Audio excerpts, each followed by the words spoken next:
يا جماعة أنا دائما شخص يحب يؤمن إنه ما في شيء اسمه تبذير فلوس، يعني أي أحد يقدر يشتري أي شيء يبغاه، أهم شيء إنه يكون مبسوط، طبعا طالما ما كان حرام يعني مخدرات والكلام ذا.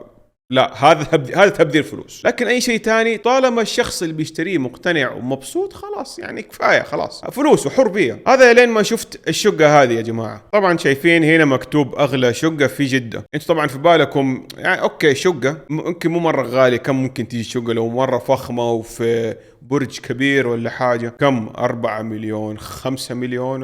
لا لا لا يا جماعه، لا لا، هذه الشقه ب10 مليون ريال يا جماعه. 10 مليون شقه ب10 مليون، مستوعبين الرقم؟ يعني ب10 مليون اشتري قصر حرفيا، يعني او مو قصر، يمكن فيلا مرة كبيره، مساحتها ارض كبيره كذا اقدر اشتريها واسوي بيها 5 بيوت واضيعها في شقه. ليه؟ اوكي يا جماعه، يمكن الشقه مره حلوه فخمه من جوا واسعه مره، خلينا نشوف يمكن تستاهل فعلا 10 مليون.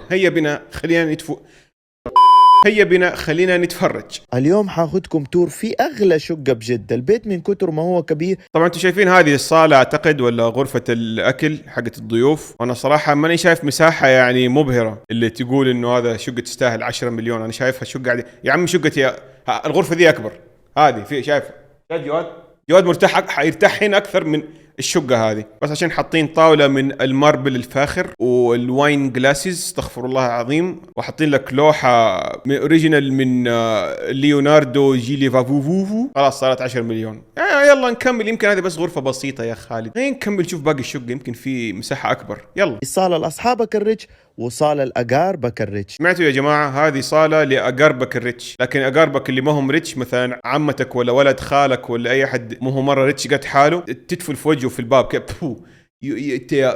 يا بور انت don't come into my house, don't come into my rich house please. هذا بيت نظيف لو سمحت، ما نقبل البور بيبل، get out of here. وهذه الصالة الثانية طبعا مرة ماني شايف أي شيء مبهر، يعني مساحة أقول لكم حرفيا صالتي اللي هنا أكبر، وصالتي دحين يمكن فيها 5 صراصير ميتة من كثرة ما هم مرتاحين. طلعوا من ايش اسمه مكيف، من الراحة ماتوا كذا قاعد. والله ما امزح، تحسبوني امزح معاكم؟ انا دحين ممكن اخذ الكاميرا ذي اوريكم في 5 دقيقة اصبر.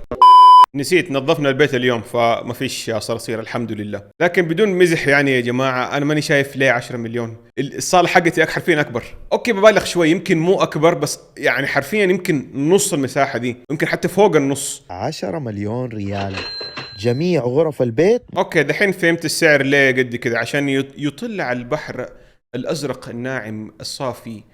ولا لا، لوك ات مي جايز. لو فيلا اقول لك ايوه اوكي، فيلا وعند البحر وكذا 10 مليون اذا مساحتها تستاهل اكيد. بس شقه وصلتها قد كذا، وغرفتها الغرفه الثانيه قد كذا شويه، وغرفه هذه اعتقد غرفه نوم صح، اللي تطل على البحر.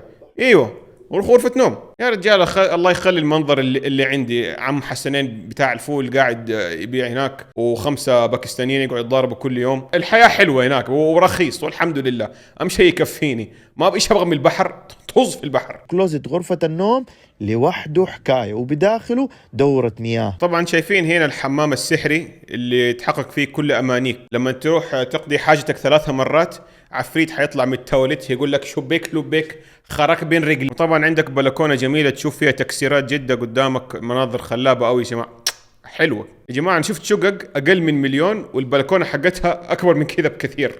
ما ادري، اعتقد هذه حشره ميته هناك ولا ايش هذا؟ كمان راح ادفع على صراصير برضو في المكان ب 10 مليون. نايس. كل تفاصيل الشقة مثيرة للاهتمام، والمطبخ من كتر ما هو كبير في باب سري يدخل منه الشيف. الحمد لله، هذا كان همي الوحيد يا جماعه، انه يكون في باب خاص للشيف بتاعي علشان يعمل لي فورميجون اللي يجي قلقوه. انا ما ادري عنكم صراحه، بس انا شفت انه هذا مره ما يستاهل 10 مليون. ما ادري اذا الصراحه هذا يمكن حركات بس كذا علشان يعني قال لك يصير ترند، ولما تروح تسال عن الشقه يقول لك لا نمزح، مو 10 مليون، هذه بمليون ولا حاجه، مليونين كذا. بس هذا كان سالفه البيع السريع كذا، نبغى فيديوهات خفايف علشان انا الفتره دي ماني قادر اسوي ولا شيء حرفيا. ضربت المايك. فبس ان شاء الله يكون الفيديو عجبكم، لا تنسوا لايك وسبسكرايب، ومع السلامه.